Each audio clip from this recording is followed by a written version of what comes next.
मुझे आज एक संदेश देना है। आज मुझे कोई उपाय बताने का मन नहीं कर रहा, क्योंकि जब मैं कुछ घटनाओं को देखता हूं तो मेरा मन बहुत ही ज्यादा त्रासदी में आ जाता है, बहुत दुखी हो जाता है।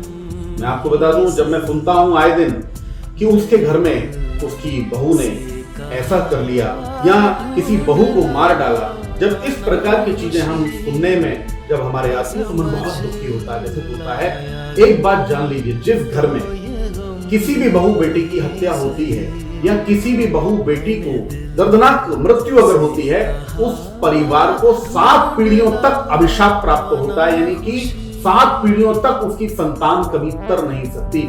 इस बात का शास्त्र में व्याख्यान है। इसलिए मैं आग्रह करूंगा, आवेदन करूंगा कि स्त्रियों पर अगर किसी भी रूप में, चाहे वो देखकर, अनदेखे में, जाने में, अनजाने में कोई भी अत्याचार है, तो ऐसा ना करें और ना होने दें। मेरा ये हाथ जोड़कर आवेदन है, आग्रह है। और साथ ही ये जो दहेज के ऊपर जिस प्रकार की स्थितियां आजकल देखने में आती हैं, ये बहुत ही ज्यादा निंदनीय है।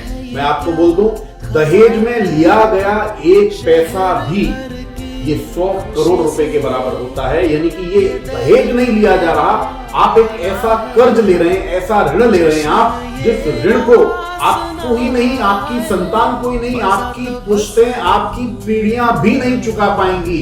ये दहेज इतना बड़ा कर्ज होता है। तो फिर भी इतना सुनकर भी अगर आप चाहते हैं कि आपकी पीढ़ी कर्जदार रहे, आपके बच्चों को ये कर्जा उतारना पड़े, तो यकीन मानिए ये बहुत बड़ा दुर्भाग्य का विषय है। आप इस संदेश को ज्यादा से ज्यादा लोगों में आप पहुंचाएं और मेरा आग्रह है, इन सभी चीजों को आप स्वयं बंद करें। मैं आग्रह करता हूं, आप इसको लोगों को मत बोलिए, आप स्वयं बंद करिए। कई बार देखा जाता है, हम कोई भी कार्य लोगों के ऊपर थोप देते हैं कि भाई लोगों को ऐसा करना चाहिए, लोगों को वैसा करना चाहिए। मेरे भी अगर भी सीधे संपर्क में कोई ऐसी बात आती है, कोई घटना आती है, मैं निश्चित तौर पर मुझे जो मेरे से होगा मैं वो करूंगा।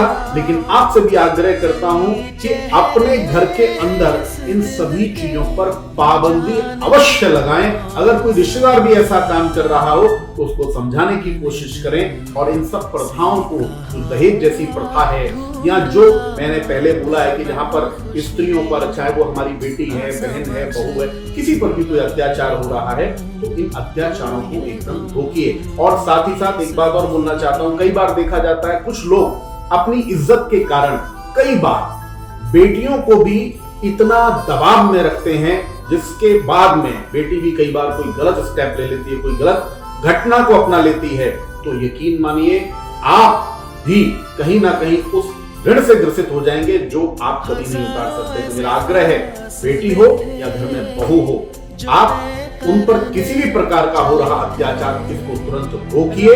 और साथ ही जो घर का माहौल है उसको एकदम शांतिपूर्ण और आनंददायक बनाइए। ऐसी मैं उम्मीद करता हूं। ओम श्री महादेव।